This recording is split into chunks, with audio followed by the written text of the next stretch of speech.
जी भर के तुम कब से खेले नहीं, क्या क्या सितम तुमने झेले नहीं। अकेले नहीं, अकेले नहीं।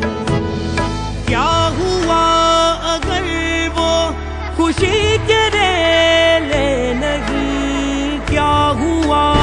औज़ुबिल्लाहि मिनश्शैतानिर्रजीम बिस्मिल्लाहिर्रहमानिर्रहीम। ग्रान मीनावालो ज़िंस्ता सु कुर्बान मसुबहान तो सुगोल चमकनी टीवी मुसरा मौजूद दे द पुख्तो स्तर संदरखारे खालिद मलिक साहब चाचे लग से बमख के द आगोश हम दोरो को और द दगजी एडमिनिस्ट्रेटर साहब ज़हूर साहब देता द मुख्तलिफ कम शोबजाती दी बाकी बांधे आखिर ब्रीफिंग वाल को मुसरा खालिद मलिक साहब मौजूद थे मुंग दाखिल शुक्रिया अदा को चाहे दे वक्त के वो चमकनी टीवी सर खबर तेरे कैसे। अस्सलाम वालेकुम जी। अस्सलाम वालेकुम सिंह जी तस खैर करते सर मेहरबानी सर टून नडुम्बे खो ज तुमरा मलगरी मा पदे टाइम बांधी गोरी एटोलो ता द जړه د کومینه سلام وړاندې کوم بل دویمه خبره دا کوم چې زه غوښ تراغلم او زور سیب انوایټ کما زه ډیر زینو ته تلم او یقینو کوي روره چې دلته ماته څومره سکون ملو شو د دې ماشومانو ترمنځ او دم زمونږ ماشومان دي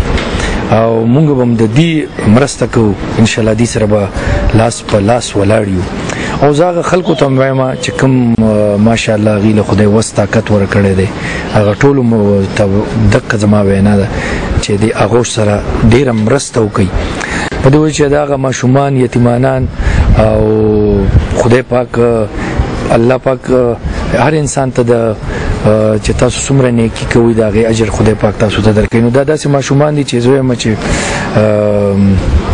مونږ دې سره مرسته وکړو دا به ډېره ښه وي. خو زه هغه چې کوم زمونږ واک ولرونکي خلک دي هغې ته هم خواست کوم. خالد ملک صاحب دا راته ووایي چې تاسو د آغوش دورو کا تاسو آغوش سینګو کو تو تاسو دلته روانې نو څه وړئ ځان سره سر؟ یاره یو خبره تو کوم ظهور صاحب موږ سره ډېره زیاته مینه وکړه او د ماشومان ماشاءالله او هغې ما ته ټول ماشاءالله چې ویزټ یې په ما وکړو نو زه ډېر زیات دا یقین درته وایم یقین سره ته وایم چې زه ډېر زیات سیټسفاید شوم مطمئنه شوم چې ماشاءالله دلته د ماشومانو څومره ښه طریقې سره د هغې کفالت کېږي یاره یقین وکړئ زه ډېر زیات خوشحاله شوم.